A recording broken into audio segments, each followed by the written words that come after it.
صل على سيدنا ومولانا محمد وعلى سيدنا علي وسيدتنا فاطمة وسيدتنا زينب وسيدنا حسن وسيدنا حسين وعلى آله وصحبه وبارك وسلم وبارك. اللهم صل على سيدنا ومولانا محمد صاحب التاج والمعراج والبراق والعلم دافع البلاء والوباء والقحط والمرض والألم اسمه مكتوب مرفوع مشفوع منقوش في اللوح والقلم سيد العرب والعجم اسمه مقدس معطر مطهر منور في البيت والحرم شمس الضحى بدر الدجى صدر العلا نور الهدى كهف الورى مصباح الظلم جميل الشيم شفيع الأمم صاحب الجود والكرم والله عاصمه وجبريل خادمه والبراك مركبه والمعراج سفره وفوق سدرة المنتهى مقامه وقاب قوسين مطلوبه والمطلوب مقصوده والمقصود موجود سيد المرسلين خاتم النبيين شفيع المذنبين أنيس الغريبين رحمة للعالمين راحة العاشقين مراد المشتاقين شمس العارفين سراج السالكين مصباح المقربين محب الفقراء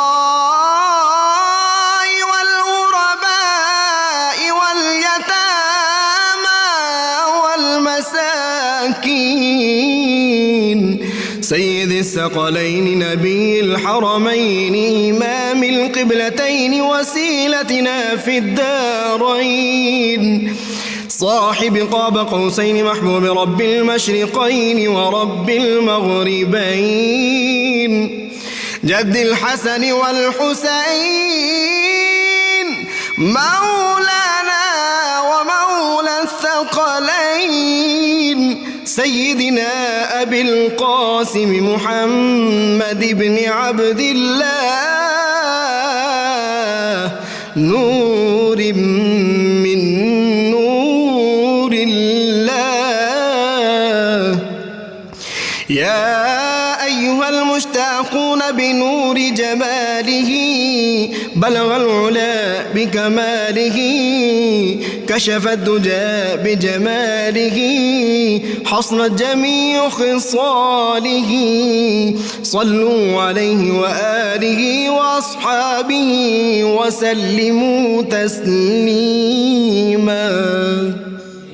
وعلى آله وصحبه وبارك وسلم.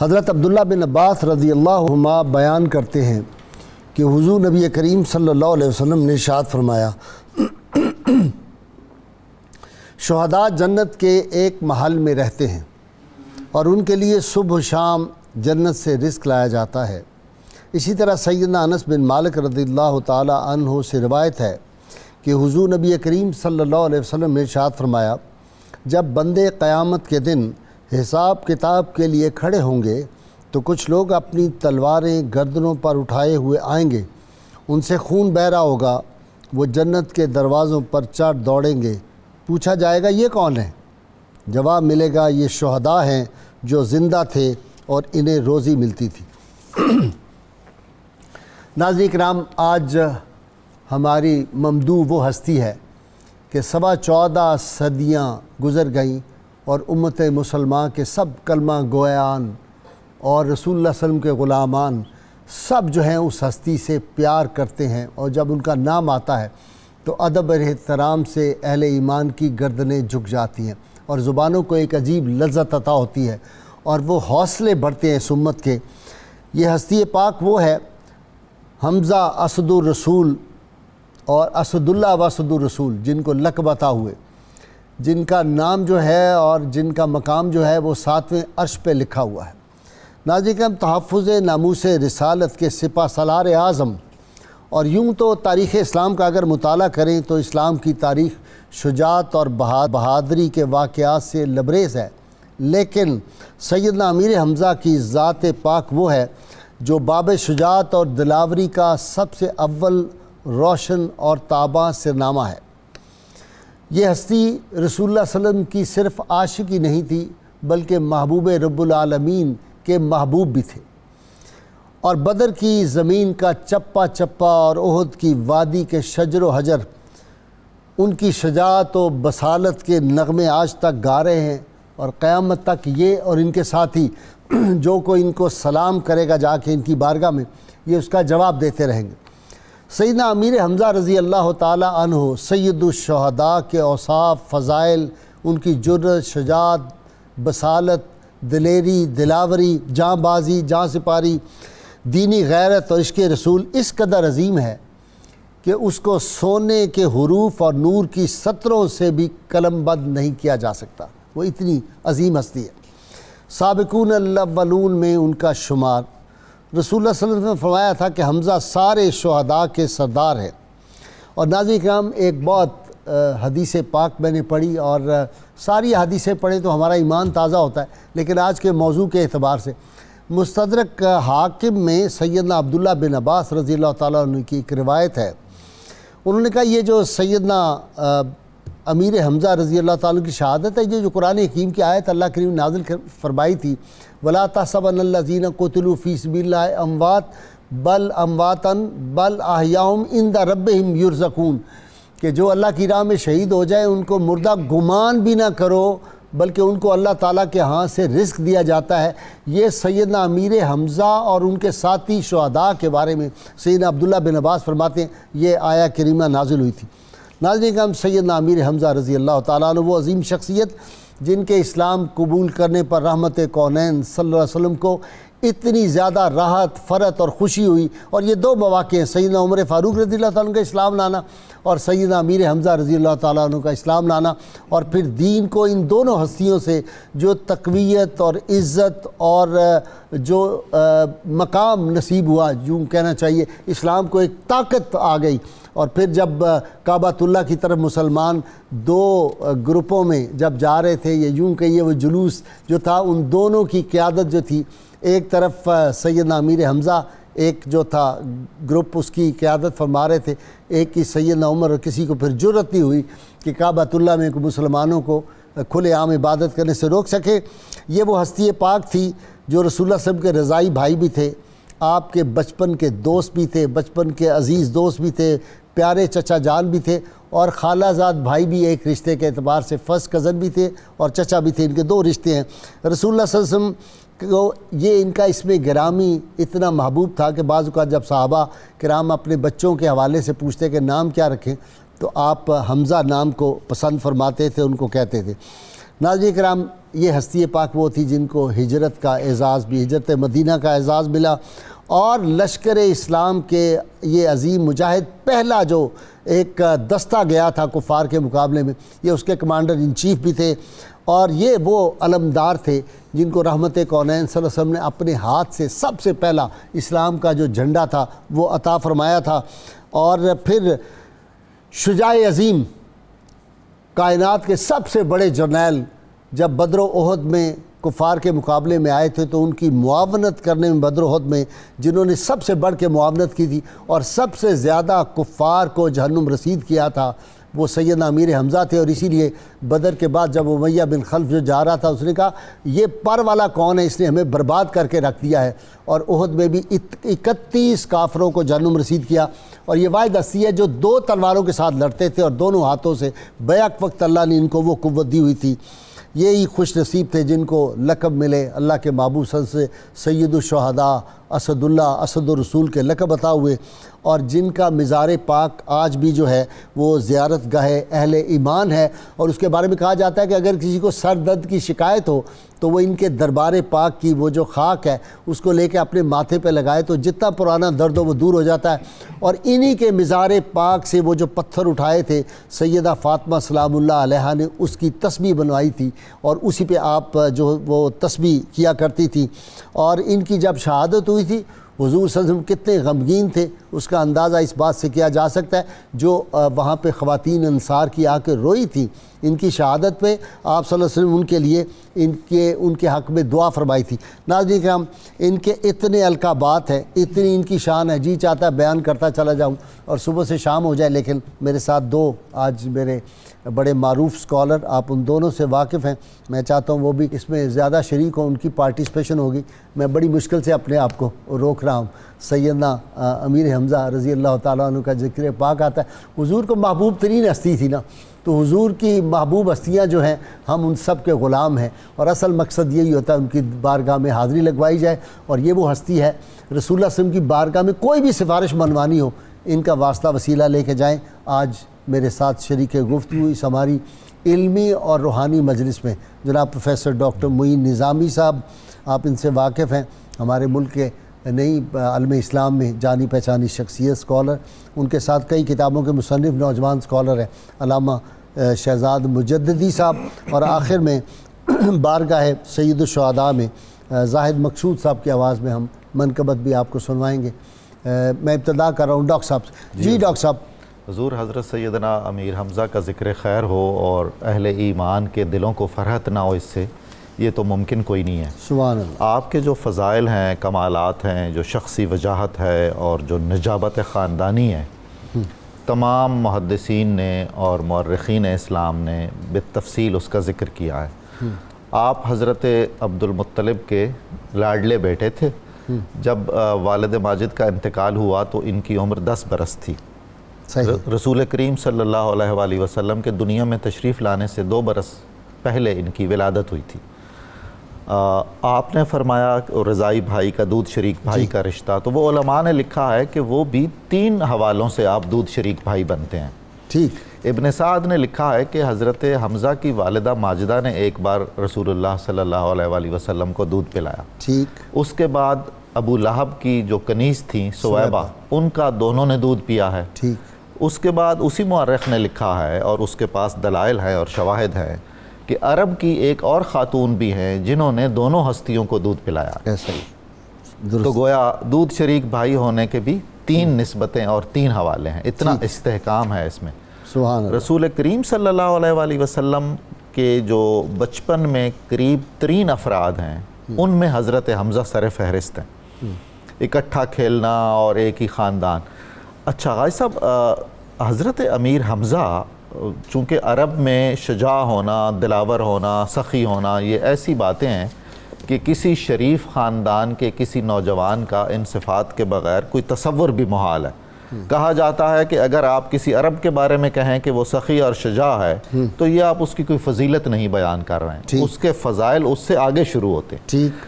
تو جتنے بھی فنون حرب تھے، کشتی گیری ہے، تیر اندازی ہے، شمشیر زنی ہے، نیزہ بازی ہے، شکار ہے، گھوڑ سواری ہے، اس سب سے آپ کو شغف تھا. اور جو مشہور ترین افراد تھے نوجوانوں میں ان سارے فنون میں، ان میں ایک حضرت حمزہ بھی ہیں. اللهم صل على سيدنا ومولانا محمد وعلى سيدنا علي وسيدتنا فاطمة وسيدتنا زينب وسيدنا حسن وسيدنا حسين وعلى آله وصحبه وبارك وسلم.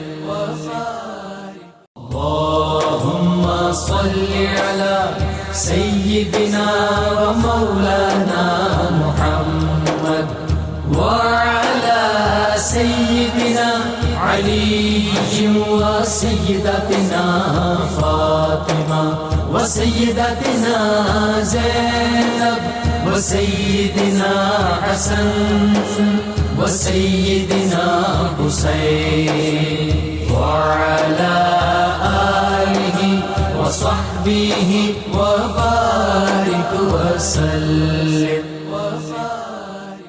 شہزاد مجدی صاحب ڈاکٹر ابھی بنے کہ بن گئے؟ بس بننے راستے والے میں ہیں ہیں، قریب. بننے والے ہیں. یہ ڈاکٹر صاحب کو پتہ ہے ڈاکٹر بننا کافی مشکل ہوتا ہے، اب تو آسان ہو گیا ہے، ان کے دور میں بہت مشکل تھا. اچھا جی، سب سے نمایاں وصف آپ کو کون سا نظر؟ اوصاف تو بے شمار ہیں، سب سے بلند تر کا، پھر میں اپنا نقطہ نگاہ جی بسم اللہ الرحمن الرحیم. اللہم صلی علی سیدنا محمد وآلہ وطرتہ بعدد کل معلوم لک. فخر طبل و علم قائد غازیاں، فخر طبل و علم قائد غازیاں، دونوں ہاتھوں سے وہ برق اندازیاں، سبحان اللہ، دونوں ہاتھوں سے وہ برق اندازیاں، دیکھ کر دنگ ہے لشکر تازیاں، ان کے آگے وہ حمزہ کی جاں بازیاں، شیر غران سطوت پہ لاکھوں سلام. سبحان اللہ. مجھے تو ان کا جو والہانہ حضور صلی اللہ علیہ وسلم سے عشق ہے نا جی غازی صاحب، وہ بہت مجھے انسپائر کرتا ہے. غیرت و حمیت دینی وہ اس لیے کرتا ہے. میں عرض کرتا ہوں، مجھے جو کیا، ابھی آپ کلمہ پڑھ کے دائرہ اسلام میں داخل نہیں ہوئے، عشق رسول صلی اللہ علیہ وسلم اور ظاہر ہے صحابہ میں بڑی کامن چیز ہے، صحیح بات، لیکن آپ نے جو بات کی ہے نا، شاید میں اس پہ بات نہ کرتا پہلے، لیکن آپ کے سوال کی وجہ سے کر رہا ہوں کہ پرسنلی میں نے یہ محسوس کیا ہے کہ سید الشہداء امیر حمزہ رضی اللہ عنہ کو روح پاک مصطفیٰ صلی اللہ علیہ وسلم سے ازلی مناسبت تھی. واہ، بہت خوب. حضرت رومی نے کہا نا کہ کہتے ہیں کہ موجب ایمان نہ باشد معجزات، بوئے جنسیت کند جذب صفات. واہ واہ واہ. کہتے ہیں جو ازلی مناسبت اللہ نے ہر روح کو ایک روح سے دی ہوئی ہے نا، وہ کشش اور اٹریکشن پیدا کرتی ہے. تو یہاں تو ظاہری مظاہر بھی ابھی شواہد بات ہوئے کہ رضاعت کے 3 مظاہر مل رہے ہیں، ادھر سے جو نسبی تعلق مل رہا ہے ددیال کی طرف سے، اور پھر ادھر ننیال کی طرف سے حضرت سیدہ حالہ بنت وہیب جو ہیں، یہ سیدہ آمنہ رضی اللہ عنہ کی چچا زاد بہن ہے، حضور صلی اللہ علیہ وسلم کے ساتھ اس طرف سے بھی ان کو نسبت ہے. تو یہ 3 ڈائمینشنز ایسی ہیں جو میں سمجھتا ہوں کہ ایک میگنیٹ کا کام کرتی ہیں سید الشہداء سیدنا امیر حمزہ اور نبی پاک صلی اللہ علیہ وسلم کی ذات گرامی کے درمیان.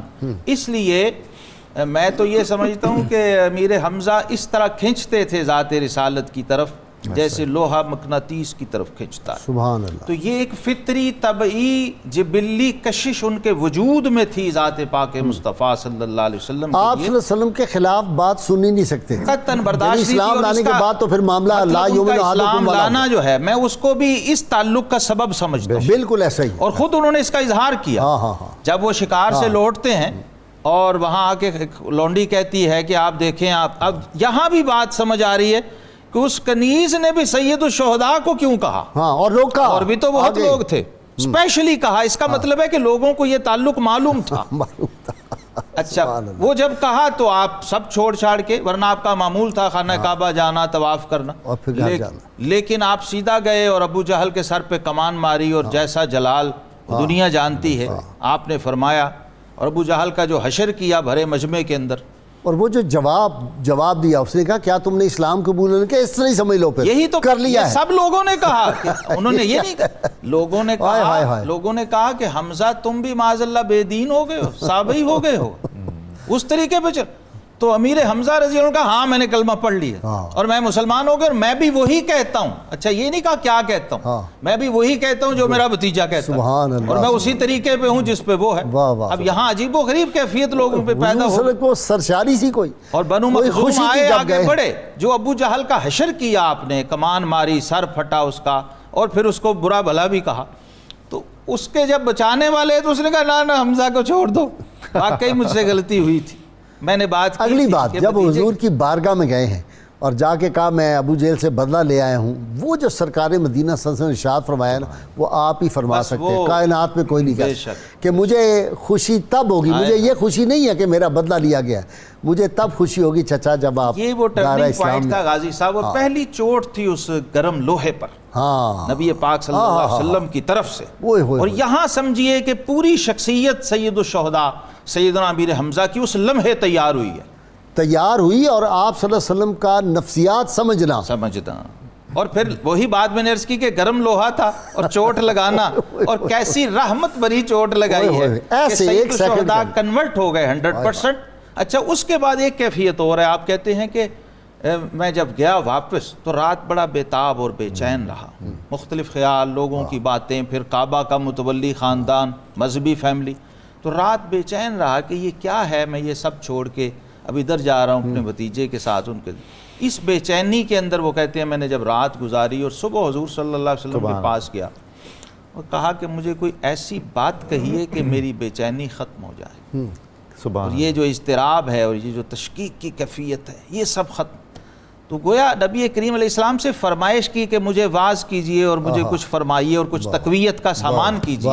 وہ لمحہ بھی بڑا عظیم لمحہ ہے جب آقا کریم علیہ السلام نے آپ سے باتیں کی تنہائی میں بیٹھ کر کہ چچا جان کیا اللہ وحدہ لا شریک اور میں اس کا رسول بن کے آیا ہوں، آپ کو اس پر یقین نہیں ہے؟ اور پھر یہ جو بت ہیں اور جو خود بناتے ہیں، یہ ساری جب باتیں ہوئیں تو سید الشہداء کہتے ہیں کہ جو آپ بولتے جا رہے تھے میری کیفیت تبدیل، اطمینان، سکون، استقامت کی کیفیت پیدا ہو گئی، اور پھر بیت اللہ شریف میں جا کے کہتے ہیں میں نے اللہ کے آگے مناجات کی کہ اللہ اب مجھے بتا دے کہ سچا اور حق دین کون سا ہے، اور پھر اس کا عملی مظاہرہ حضور کی بارگاہ میں ہوا، اور آپ کے وہ چند کلمات فرمانا، اس کے بعد آپ فرماتے ہیں میں نے قسم کھائی اور میں نے کہا کہ آج کے بعد یہ دین میں چھوڑوں گا نہیں، اے لوگو میں محمد رسول اللہ صلی اللہ علیہ وسلم کے سامنے کھڑا ہوں، اب آئے جو آنا چاہتا ہے۔ اچھا جی ڈاکٹر صاحب ایک غور کیا آپ نے، یہ فطرت سلیمہ جو ہوتی ہے یہ تاریخ کے سارے ادوار میں ہم نے دیکھا وہ چھپی نہیں رہ سکتی، جی ہاں، وہ ایک لمحہ شاید قسام ازل نے اس کے لیے کوئی ٹائم مقرر کیا ہوتا ہے، جس طرح اظہار نبوت ہے نا، جی ہاں، کہ نبی تو آپ صلی اللہ علیہ وسلم کنت نبی و آدم و بین الماء و تین سے تھے، لیکن اظہار کا جب حکم ہوتا ہے اسی طرح یہ شخصی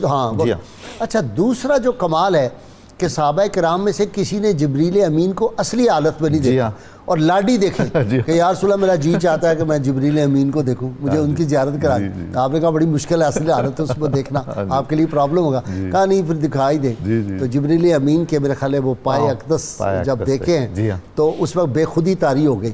یہاں سے محبت کی وہ اصل یعنی میں کہہ رہا ہوں کہ لاڈیاں دیکھیں نا، اس کے اس سے اچھا لفظ مجھے ملا نہیں کوئی، پنجابی والے سمجھیں گے کہ بھئی اگر یہ کہہ دیا کہ میں جبریل کو دیکھنا چاہتا ہوں، کہا اچھا ٹھیک ہے چاچا جان، ان کی کسی بات کو نہ نہیں کیا۔ راج صاحب آپ اندازہ فرمائیے کہ قدیم مشائخ نے ایمان حضرت حمزہ کے جتنے مدارج ہیں اور جتنا تدریجی اور ارتقائی سفر ہے ان کا میدان ایمان میں، اس کو مثال بنا کے پیش کیا ہے۔ ان کا کہنا ہے کہ محبت رسول جان ایمان ہے، وہ حضرت حمزہ کے دل میں پہلے سے موجود ہے، اور وہ پھول کھلا جب کنیز نے بتایا کہ آج اہانت رسول ہوئی ہے۔ ٹھیک، ہمارے نقطہ نظر سے، اہل نظر کے نقطہ نظر سے، عرفاء کے نقطہ نظر سے ایمان کامل ہے، از روئے شریعت اب اس میں ابھی نقص ہے، تصدیق بالقلب ہے اور اظہار اقرار باللسان ٹھیک ہے. یہ مرحلہ بھی طے ہو گیا حرم میں جب آپ نے ابو جہل کے سر پہ کمان ماری اور کہا میں وہی کہتا ہوں جو حضرت محمد کہتے ہیں. ہو گیا مکمل کام. پھر کیا مسئلہ ہوا؟ ان کا کہنا ہے کہ نفسیات انسانی کی جتنی پرتیں ہیں حضرت نے جس کی طرف اشارہ کیا ہے، شعور کے مختلف تہوں میں آدمی جس اضطراب اور بے چینی کا شکار ہوتا ہے، وسوسے آتے ہیں، اندیشے آتے ہیں، جس کو ہم تذبذب کی ایک کیفیت کہہ سکتے ہیں، وہ آپ نے محسوس کی، اپنے لیے دعا بھی کی، اور آپ کو معلوم ہے کہ یہ حضرت محمد ہی اس کے لیے اس زخم پہ وہی مرہم رکھ سکتے ہیں. اس بے چینی کا تدارک انہی کے پاس ہے. آپ ان کی بارگاہ میں حاضر ہوئے، رسول اللہ صلی اللہ علیہ وسلم کی خدمت اقدس میں من و عن ساری کیفیات بتائیں. آپ صلی اللہ علیہ وسلم نے دعا استقامت کی. اب وہ کہتے ہیں کہ یہ 3 مدارج ہیں. آپ دیکھیے کہ ظاہر اور باطن ایمان کا اجتماع بارگاہ رسالت میں ہوا حضرت حمزہ کا. جیسے روح پہلے تشکیل پاتی ہے اس کے بعد وہ ایک جسم میں آتی ہے، بعین ہی آپ کے ایمانی مدارج اسی طرح ہے. عشق مصطفیٰ کی قندیل پہلے روشن تھی دل میں، اس کے بعد زبان نے شعلہ جوالہ تھا وہ بالکل. اور 100 درجات آپ نے فرمائے جنت کے ہیں آپ صلی اللہ علیہ وسلم، اور اعلیٰ 3 درجات میں میرے چچا جان اور تخت لگا کے بیٹھے ہوئے ہیں. اچھا جی، یہاں ایک بڑی امپورٹنٹ ڈاکٹر صاحب بات جو ہے، کیا آپ صلی اللہ علیہ وسلم فرمایا کہ میں یہاں سے کھڑا ہو کے ان کو دیکھ رہا ہوں، کتنے مسائل حل ہو گئے. کمال ہے جی. آپ صلی اللہ علیہ وسلم فرماتے ہیں میں یہاں کھڑا ہوا ہوں. اور بلکہ جی ایک حدیث آپ کی اجازت سے میں چاہتا ہوں کہ ناظرین کو شامل کروں اور شہزاد مجدی صاحب کا فائدہ بھی اٹھائیں. بسم اللہ. امام بخاری نے حضرت جو تھے عقبہ بن عامر سے یہ انہوں نے روایت کی ہے. کہتے ہیں کہ رسول اللہ صلی اللہ علیہ وسلم 11 ہجری یہ آخری آپ کے رخصت کا جو سال ہے، رسول اللہ صلی اللہ علیہ وسلم شہدائے احد کی قبور پر گئے، کھڑے ہوئے اور انہیں اس طرح الوداع کہا جیسا زندوں کو کہتے ہیں کہ اللہ حافظ. بے شک خوش. اور پھر ممبر پر وہیں تشریف فرما ہوئے، اونچی جگہ پہ کھڑے ہوئے اور فرمایا میں تمہارے لیے خوشی کا باعث بن کر جا رہا ہوں. سارے صحابہ کو فرمایا میں تم لوگوں پر گواہ ہوں، اب ہمارے ملنے کا مقام حوض کوثر ہوگا. سبحان اللہ. سبحان. جسے میں اس مقام سے دیکھ رہا ہوں، حوض کوثر کو اس مقام سے دیکھ رہا ہوں، اور مجھے اس بات کا قطعاً خوف نہیں کہ تم شرک میں مبتلا ہو جاؤ گے. یہ جو شور مچا ہوا ہے شرک کا، مجھے قطعاً خوف نہیں کہ تم شرک میں مبتلا ہو جائے، لیکن مجھے یہ خوف ہے کہ تم دنیا اکٹھی کرنے کا مقابلہ کرنے لگ جاؤ. سبحان اللہ. سبحان اللہ. حضرت عقبہ فرماتے ہیں یہی وہ موقع تھا جب ہم نے آخری مرتبہ والی کائنات کی زیارت کی. اللہم صلی علی سیدنا و مولانا محمد وعلی سیدنا علی و سیدتنا فاطمہ وسیدتنا زینب وسیدنا حسن وسیدنا حسین وعلی آلہ وصحبہ وبارک وسلم. اللہم صلی علی سیدنا و مولانا محمد وعلى سيدنا علي وسيدتنا فاطمة وسيدتنا زينب وسيدنا حسن وسيدنا حسين وعلى آله وصحبه وبارك وسلم. جی ڈاکٹر صاحب آپ اپنی بات. حضور میں عرض کر رہا تھا کہ رسول کریم صلی اللہ علیہ وسلم ہجرت مدینہ کے بعد حضرت حمزہ کے گھر میں کثرت سے تشریف لے جاتے تھے دیگر رشتہ داروں کی طرح. آپ کی جو حضرت امیر حمزہ کی اہلیہ ماجدہ تھیں ان کا اسم گرامی تھا خولہ بنت قیس. ان کا یہ امتیاز ہے کہ نبی صلی اللہ علیہ وسلم جب بھی ان کے ہاں تشریف لے جاتے وہ آپ صلی اللہ علیہ وآلہ وسلم سے کچھ نہ کچھ استفسار کرتیں، اور وہ چند احادیث ان سے مروی ہیں، کئی مسائل ان میں سامنے آ جاتے ہیں. اس میں ایک بڑی محبت کی بات ہے ایک بار نبی کریم صلی اللہ علیہ وسلم ملنے آئے تو حضرت حمزہ رسول اللہ صلی اللہ علیہ وسلم کو ملنے کے لیے گئے ہوئے تھے. اچھا. آپ نے پوچھا حضرت خولہ سے کہ کہاں ہیں چچا؟ انہوں نے کہا کہ بنو نجار کی کسی تنگ سی گلی میں سے گزر رہے ہوں گے آپ ہی سے ملنے کے لیے. یہ کیسے کمال کی بات ہے. وہ جو جانبین میں ایک عجیب و غریب محبت تھی اور حضرت اس کو اہل محبت ہی سمجھتے. حضرت خولہ نے کس طرح اس کا جواب دیا. آپ کی جو شجاعت کے معاملات ہیں حضور، دو اللہ اور اللہ کے رسول کے دو شیر ہیں، حضرت حمزہ اور حضرت علی. ہاں. اور بدر میں آپ دیکھیے اور اس کے بعد احد میں، یہ تو ساری داستان جو شجاعت کی ہے انہی کے گرد گھومتی ہے. اس سے پہلے بھی مین آف دی میچ جس کو کہتے ہیں، بالکل ایسا ہی ہے، بالکل ایسا ہے، مین آف دی ڈے ایسا ہی ہے. احد اور بدر جمائیاں کہیں نہیں لیتے تھے. جی ہاں. تو نبی کریم صلی اللہ علیہ وسلم نے ان بڑے غزوات سے پہلے چند چھوٹے غزوات میں بھی آپ کو قیادت سونپی تھی اور علمداری کا منصب بھی رسول اللہ صلی اللہ علیہ وسلم نے سب سے پہلے ان کو عطا فرمایا تھا. آپ نے ذکر کیا ہے کہ شتر مرغ کا پر لگا کر یہ حضور وہ کیفیت ہے جہاں آدمی اپنے آپ سے بالا تر ہو گیا ہوا ہوتا ہے کسی مقصد کے لیے. ٹھیک. شہادت ہے مطلوب و مقصود مومن، نہ مال غنیمت نہ کشور کشائی. اور احد میں دو ہاتھوں سے دو تلواروں کے ساتھ دو تلواروں کے ساتھ. اللہ اکبر. اب ایک مسئلہ آپ کی شہادت کے حوالے سے ضرور بیان ہو جائے. ایک بات واضح ہوگی. جی. صحابہ کرام کوئی انہوں نے کمزوری نہیں دکھائی. بزدلی کہنا تو میں سمجھتا ہوں یہ بہت بڑی گستاخی ہے صحابہ کرام کے بارے میں سوچنا یا کہنا. ایسا ہی ہے. وہ تو اپنی جانیں ہتھیلی پہ رکھ کے، یعنی ذرا اٹھا کے پرے پھینک دی حضرت امیر حمزہ نے، ذرا ہی نہیں پرواہ کر. نظر آ رہا ہے سامنے تلوار، اور لشکر کفار کے قریب ترین ہیں. ہاں جی بالکل. اور صحابہ کہتے ہیں ایسے تھا جیسے ہمارے ان کے درمیان کوئی سفید بہت بڑا اونٹ کھڑا ہے. یہ کیفیت تھی جلالت اور حیبت کی، اور آوازیں لگا رہے تھے انا اسد اللہ انا اسد اللہ.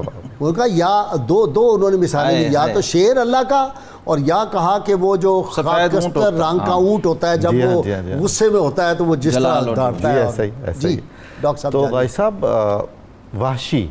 وحشی نے چھپ کر گھات لگا کر آپ پر حملہ کیا، سامنے نہیں آ سکا. کمال ہے جی. اور وہ بھی ایسی کیفیت میں جب آپ کوئی چیز اٹھانے کے لیے جھکے تھے، ایسے حالت میں انہوں نے وہ حملہ کیا. نہیں وہ پاؤں پھسل گیا تھا. پاؤں پہاڑی تھی نا جو سرزمین. ایسا ہی. ذرا پہلو سے ہٹ گئی نا، اس جگہ اس نے لگایا. ایک بات اور بتائیں جی راما صاحب. 14 صدیاں ہو گئیں مسلسل چاروں خلفاء نبی کریم صلی اللہ علیہ وسلم خود حاضری دیا کرتے تھے. ایک تو بعض لوگوں کا خیال ہے صرف سال میں ایک دفعہ جاتے تھے. نہیں حاضری نہیں، آپ تشریف لے جائے. تشریف لے جاتے تھے آپ. ہاں وہ لفظ آپ نے ٹھیک مجھے بتا دیا. آپ تشریف لے جاتے تھے وہاں، اور جب وہاں آپ کا گزر ہوتا آپ صلی اللہ علیہ وسلم کا کسی سفر کے لحاظ سے ویسے اس علاقے میں جاتے، پھر بھی آپ تشریف لے جاتے. شہداء احد کی قبروں پہ مستقل معمول تھا وہاں جانا. چاروں خلفاء، سیدہ فاطمہ سلام اللہ علیہا تشریف لے جاتی تھی، حسنین کریمین تشریف لے جاتے تھے، اور صحابہ کرام جاتے تھے. اور 14 صدیوں میں اولیاء امت کا، صلحاء امت کا معمول رہا ہے. یہ ہوا نہیں کہ کوئی جو ہے مدینہ منورہ جائے اور سید الشہداء کی بارگاہ میں قطب مدینہ ہیں آپ. اور میں کہتا ہوں قطب مدینہ علی الاطلاق قیامت تک. مولانا ضیاء الدین مدنی لوگوں نے دیکھا ہے آپ کو گھوڑے پہ اس طرح کے اتنے واقعات ہیں کہ آپ کو دیکھا کہ وہاں جو لوگ ہیں آپ ان کی حفاظت کرتے ہیں. صاحب شاہ عبدالعزیز محدث دہلوی نے لکھا ہے میری تراویح کے اندر اسی فوجی بدر والے اور احد والے لباس میں ایک شخص شامل تھا. سب سے مختلف تھا پوری دلی میں، اور دنیا دیکھ رہی تھی. نماز تراویح میں شاہ ولی اللہ صاحب سے پوچھا بعد میں کہ شاہ عبدالعزیز محدث دہلوی رحمۃ اللہ علیہ سے کہ آج ایک سپاہی آنا لباس میں ایک صاحب تھے اور دیکھا نہیں جا رہا تھا ایسا جلال اور ایسی ہے. کیا بات. فرمایا وہ سید الشہداء سیدنا امیر حمزہ رضی اللہ. تو میں آپ نے بخاری کی حدیث پڑھی ہے، بہت اہم حدیث پڑھی. باب ہے زیارت القبور کا سنن ابی داؤد. اچھا. اور نبی رحمت صلی اللہ علیہ وسلم فرما رہے ہیں، شہداء احد کے پاس کھڑے ہیں، فرمایا ہؤلاء شہداء، اے لوگو یہ شہداء ہیں احد کے، ان کو دیکھ لو. فاتوہم وسلموا علیہم، ان کے پاس آتے رہنا، ان کو سلام کرتے رہنا. وَلَن يَسْلِمْ عَلَيْهِمْ أَحَدٌ مَا قَامَتِ السَّمَاوَاتِ وَالْأَرْضِ إِلَّا رَدُّوا عَلَيْهِ. جب تک زمین و آسمان قائم ہیں، جو شخص آ کے ان کو سلام کرے گا یہ اس کا جواب دیتے رہیں. سبحان اللہ سبحان. اچھا یہ معمول رہا صحابہ اور اہل بیت اطہار میں. سیدنا امام جعفر الصادق رضی اللہ تعالیٰ اپنے والد سے اور وہ اپنے والد سیدنا امام زین العابدین، اس کا مطلب یہ مستقل نسلوں پشتوں میں معمول تھا. روایت کر رہے ہیں کہ ان فاطمہ بنت رسول اللہ صلی اللہ علیہ وسلم کانت تختلف بین الیومین والثلاثہ، ہر دوسرے یا تیسرے دن. سبحان اللہ. سیدہ خاتون جنت کا معمول تھا الی قبور الشہداء باحد، شہداء احد کی قبروں پہ آتی، فتصلی ہناک وتدعو وتبکی، آتی وہاں نماز پڑھتی، نوافل پڑھتی، پھر ان کے لیے دعا کرتی اور پھر روتی تھی. اللہ. اچھا جی سیدہ حتی ماتت رضی اللہ عنہ، یہاں تک کہ ان کی وصال. یہ 6 مہینے ہیں غازی صاحب جی، 6 مہینے جی، 6 مہینے میں کتنی مرتبہ اور کتنی مرتبہ ہر دوسرے تیسرے دن آنا. اور اسی کے پھر اور کہتے ہیں تعزیر قبر حمزہ، خاص طور پہ سید الشہداء کی قبر پہ جاتی، پتھر دیکھتی، کوئی لگنے والا اگر قبر پہ اترا ہوا ہے تو وہ لگاتی تھیں، اس کی اصلاح کرتی، قبر کو لیپ کرتی، اس کی حفاظت کرتی. اور ایک خاص پتھر رکھا ہوا تھا بڑا بطور نشانی کے کہ یہ سید الشہداء کی قبر ہے. یہ قرون اولیٰ کا معمول ہے صحابہ کرام اہل بیت کا، اور بحمداللہ تعالیٰ یہ جاری ہے اور یہ قیامت تک جاری رہے گا. مٹ گئے سیدہ فاطمہ مٹ جائیں گے عادات تیرے. سیدہ فاطمہ خزار رضی اللہ تعالیٰ عنہ جب گزری ہیں اپنی والدہ کے ساتھ، وہ کہتی شام کا وقت اندھیرا چھا گیا تو ہم نے سلام جب کیا تو سلام کی آواز ہے، ہم نے دائیں بائیں دیکھا کوئی بھی نہیں تھا، تو وہ سیدنا امیر حمزہ رضی اللہ تعالیٰ جواب دے رہے. بے شک. اچھا جی ڈاکٹر صاحب، وہ غم والی کیفیت آپ صلی اللہ علیہ وسلم کی اتنے غمگین، میں نے جو سیرت پاک کی کتب پڑھی میں نے رسول اللہ صلی اللہ علیہ وسلم کو اتنا غمگین نہیں دیکھا. ایسا ہی ہے. وہ خواب والا ہے کہ جب آپ نے بیان کیا ہے یہ جو واقعہ کربلا کی طرف اشارہ ہوا، ام سلمہ رضی اللہ تعالیٰ عنہ کا خواب ام المومنین کا، وہ اپنی جگہ، لیکن یہ آپ صلی اللہ علیہ وسلم کی ظاہری حیات پاک میں جتنا آپ کو غمگین اس دن دیکھا ہے اور جلال بھی، غصہ بھی، یعنی دیکھیں نا طائف میں نہیں غصہ آیا، وہ نہیں بالکل نہیں، کسی اور جگہ نہیں آیا، کسی جنگ میں نہیں آیا. سیدنا امیر حمزہ کے جس جب وہ مسئلہ دیکھا ہے اس وقت ہوتا. آپ نے خود فرمایا بھی کہ میں اس سے زیادہ غیظ و غضب کا عالم نہیں، کیفیت نہیں ہوئی جہاں میں اس وقت کھڑا ہوں، اور اتنا زیادہ رنج و علم کبھی میں نے محسوس نہیں کیا. آپ صلی اللہ علیہ وآلہ وسلم نے غزوہ احد سے پہلے ایک خواب مبارک دیکھا تھا کہ آپ کی تلوار ذوالفقار کے دھار میں دندانہ پڑ گیا ہے. تو عرفاء نے لکھا ہے اور بعض محدثین نے بھی لکھا ہے کہ حضرت امیر حمزہ کی شہادت تعبیر ہے اس خواب کی. صحیح. کہ اسلام کو بہرحال حضرت حمزہ سے جو تقویت تھی وہ ظاہری طور پر شامل حال نہ رہی. ایسا ہی. بھائی صاحب یہ تو ہم اس خاندان کے مردوں کی بات کر رہے ہیں، اب اس خاندان کی ایک عورت کی بات کرتے ہیں، حضرت صفیہ کی بہن، جو سگی بہن تھیں، ماں کی طرف سے بھی تھی. رسول اللہ زبیر کو آپ نے کہا، حضرت زبیر کو آپ نے کہا کہ روکو حضرت صفیہ کو روکو، وہ نہ آئیں، بھائی کی لاش اس طرح ہے، وہ حال اس کا کر دیا گیا ہے کہ وہ نہیں دیکھ سکیں گی، نہیں سہار سکیں گی. تو حضرت زبیر نے جا کر کہا، انہوں نے کہا کہ میں بالکل دیکھوں گی، مجھے معلوم ہے کیا ہوا ہے میرے بھائی کی لاش سے. اس کے باوجود آپ اندازہ فرمائیے کہ نبی صلی اللہ علیہ وسلم نے ان کے سینہ اقدس پہ ہاتھ رکھا، آپ نے دعا فرمائی، اور اس کے بعد انہوں نے حضرت صفیہ نے جسد اطہر دیکھا. حوصلہ تھا جی، کمال حوصلہ ہے حضور، کمال. انا للہ و انا الیہ راجعون. سبحان اللہ سبحان اللہ. کیا اور تسلیم و رضا کا پیکر دیکھیے آپ حضور.